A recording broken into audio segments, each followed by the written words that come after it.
The final part of the show, the 800 metres in the Olympic Games in the athletics, that's just about to get started. So Keely Hodgkinson going for gold. We will keep an eye on that, and that will be done whilst we are on the air. But let's just round up a few other bits and bobs. In the cricket, in the Pembrokeshire midweek T20, we've got games this week, Fraser. So tomorrow, the Hook Black Diamonds play the Branston Hurricanes, and it's the Narby Barmy Army versus the Carew Rooks to come. In fact, actually, hang on, have I read out the right? No, I've read out the wrong ones there. I'll hold my hands up to that. I've read out the wrong ones. Let me tell you tomorrow's games. I don't want to cause any confusion. So those were the wrong games. These are the games tomorrow, Tuesday, 6th of August. Hook Black Diamonds versus the Pembrokeshire Seniors. And then on Thursday, it's the Narby Barmy Army v Branston Hurricanes, Hundleston Hornets v Saundersfoot Seasiders, and the Cresselly Doves versus the Pembroke Dockfire. So games on Tuesday and Thursday. But that competition's been popular again, hasn't it, Fraser? Yeah, been scuppered by the weather the last couple of weeks, but they actually got a full week in last week of sunshine. We'll worry after the downpours today what pitches will be like tomorrow, but hopefully they can get it going and stay on track for finals day then in September.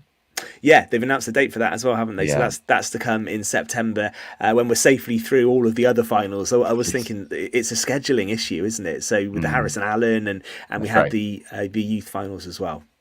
Yeah, that's absolutely right. And youth finals took place on the weekend. Neath. No, definitely not Neath. Nayland beating Whitland to win the Ormond Plate, and then a thrilling actually Ormond Youth final. Hook beating joint Carew and Loreni team in Carew. Hook have got a great bunch of youngsters, Ben. They have. I've seen them coming through in their second team and now pretty much their first team in Division 2. So they'll be a force to be reckoned with in years to come, Hook. And the competition is improving. I know I said it's Carew and Loreni did join forces this year, but that was a lot more prominent a couple of years ago. Clubs having to join forces to field teams. Not so much now. You've got clubs standing on their own 2 feet, and they should, because it's a good competition. Yeah, and those youth finals are always good matches, aren't they, as well? And historically really well supported games as well. So good to see them happening. And like I say, business end of the league season, but also the cup as well. Looking forward to the Harris and Allen, which is the 31st of August. Yeah. And we will have good coverage on that. I'm just going to tell you, I'll just break off for a sec. The 800 metres final, Keely Hodgkinson is now leading going into the final bend. She's coming into the final 100 metres. And it looks like she is going to push right to the end and is going to cross. And Keely Hodgkinson is the 800 metres Olympic champion. What a moment that is in Paris. That is absolutely fantastic, Fraser, isn't it? You commentated that very well there, mate. You're doing this stuff live, yeah. Yeah, superb. Another goal, 2 goals today. Fantastic. And track and field not been the greatest team to be so far, actually, and not been the greatest day. Disappointing the pole vault earlier, so that's superb. How good is she, Keely? I've watched some of her story, and I've watched her over the last couple of years, and it does feel like it's kind of been building up to that moment. But that is up there with one of our great golds, I think, in recent Olympics, because her story is brilliant, and she's some athlete, isn't she?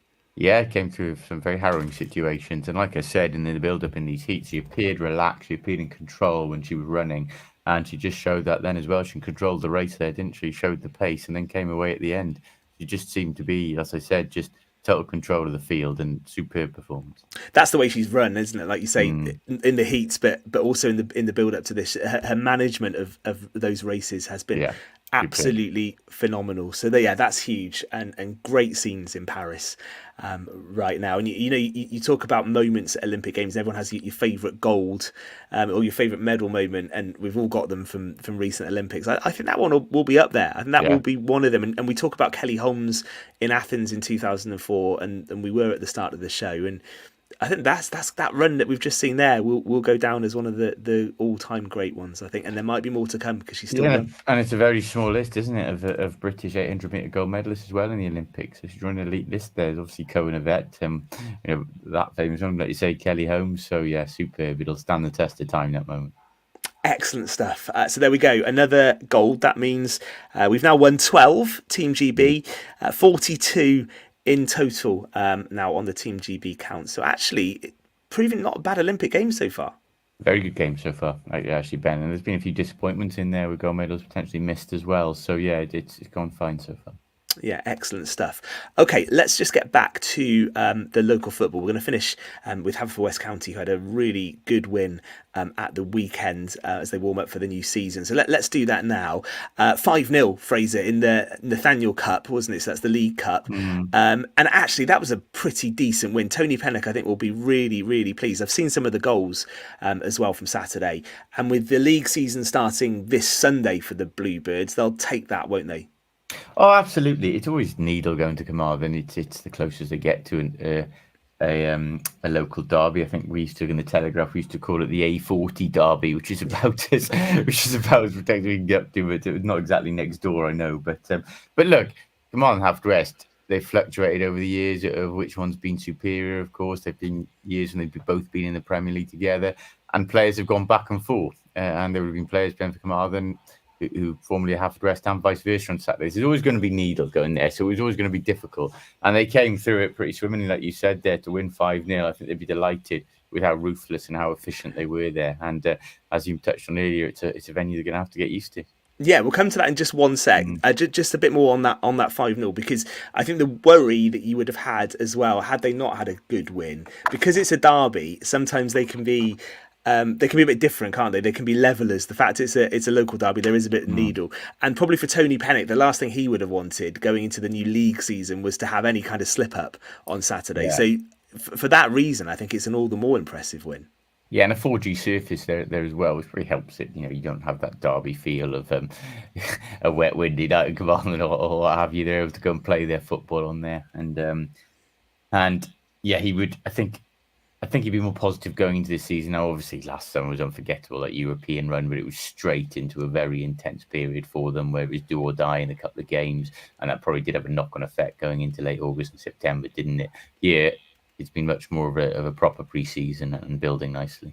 Yeah, indeed. So 5-0 on Saturday. Connors Quay away on Sunday for Haverfordwest. That's a 2:30 start. The opening round of games spread right across the weekend. I think they start on Friday and finish, I think, at 5:10 on Sunday. So Haverfordwest, that's not an easy away game, but one they'll feel they can hit the ground running. That wouldn't be a bad place to go. It's a very difficult start, Ben, but they're vested to go into North Wales now, and they have to do it so often. And look, there's no room for excuses either, is there? You know, these are trips they're used to now. They've got a very professional setup, so yeah, they'll want to go and get a result. So, as we just said, they're going to have to get used to playing at Carmarthen, because on Friday, actually, the club put out a statement to say that all of Haverfordwest's opening home matches of the new season will be played in Carmarthen. The statement says that with the Oggy Bridge Meadow currently out of action due to exciting planned works, the club has moved quickly to find a solution, with the LHP Stadium the nearest Tier 1 standard ground to Haverfordwest. The scheduled works will form part of the ongoing redevelopment and modernisation of the Oggy Bridge Meadow, and we expect to be able to return to the Oggy Bridge Meadow in the autumn. Now, for season ticket holders, which I do like this actually, season ticket holders will be eligible for free transport to and from Carmarthen, and there's a link on the club's official statement that you should follow, and they want to thank Carmarthen Town for their assistance throughout that process. It's not easy though, is it, when you play away from home? And I know my own team, Tottenham, had a spell playing at Wembley. We've seen other teams have to ground share. What they'll get in Carmarthen, though, Fraser, is what you said, a really good surface to zip the ball around on. Yes, it'd be interesting to see what kind of effect it has, because for what you say, they will have a good surface, but it's obviously a venue they're not accustomed to, and they don't train at. It'll impact attendances a little bit. Of course it will. It'll have local people who are happy to go down to Haverfordwest who aren't going to travel to Carmarthen. Even the free bus might not be an option with the travel time at times as well. So, but it's a hit they've got to obviously take in the short term and for bigger things later down the line. But I don't think it should have a detrimental impact on results. I don't think Tony Pennock would accept that excuse, to be honest with you. But I think in terms of attendances, it's inevitable that they will maybe drop off a little. Yeah, because it is a bit harder to get to, of course. But yeah. I think they've moved quickly to make sure they get the nearest possible ground, which I think isn't a bad thing. So hopefully some of the travelling won't be bad for some of the players, and it will get through quickly. And we'll keep an eye on the plans at the Oggy Bridge Meadow. And I know Rob Edwards will come on the show to talk to us a bit more about them. And it's short term pain, as it were, for what should be long-term gain for the club, Fraser, really, isn't it? That's what it's about. Yeah, absolutely. There's obviously developments going on with a lot of rumours about what they're going to be. But, this would have been done with a long-term plan in mind, and it's been in place for a reason. We know that.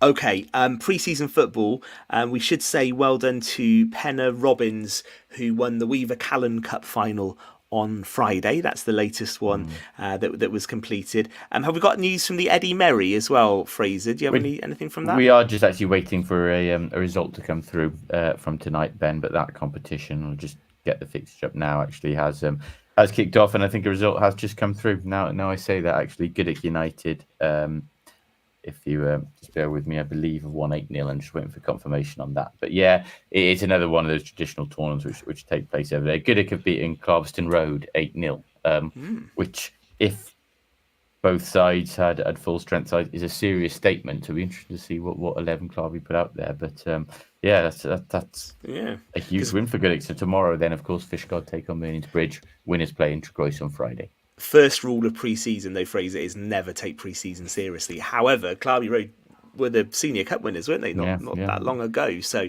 that was a statement win for Goodwick, perhaps. But maybe we need to get the detail. You never know in pre-season, do you, how strong teams are? Absolutely. I'm surprised by that margin, I'll be honest. They'll be together now in the Jubilee Cup on August the 16th, I believe, which will give us a much better indication. But yeah, that's some scoreline. And actually, pre-season football, as we said to Marty, being played in not particularly pre-season conditions, really, either. That's a leveler too, isn't it, when it's chucking it down with rain in August? Oh, horrific weather, horrific. It's been bouncing off the grounds outside, but it's been Pembrokeshire this summer, and at least it didn't come Saturday, so we had some cricket. And fingers crossed that will stay the same for this weekend, actually. I think we've got a bit of rain to come, but hopefully it will dry up by then. Listen, Fraser, thank you. Enjoyed your company on the show this evening. The two of us will be back again next week between 7 and 9 on Pure West. On the way, after the news at 9 o'clock, it will be the Red Thread with Tim Cooper on Pure West Radio. We will see you next week. Good night. Pure West Radio's It's a Knockout